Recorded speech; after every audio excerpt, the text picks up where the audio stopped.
tayo guys. Sa panganay yan. Nagpa-practice sila para doon sa district. Yan, go. Yan. Yan si ate, naka number 27. Blue.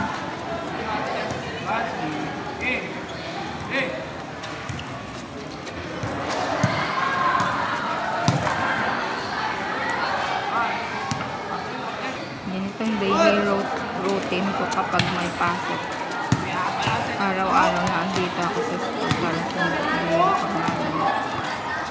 mga kapatid, mga kambal. Yan, mga 8 PM na kami nakakarating ng bahay. Yung coach nila.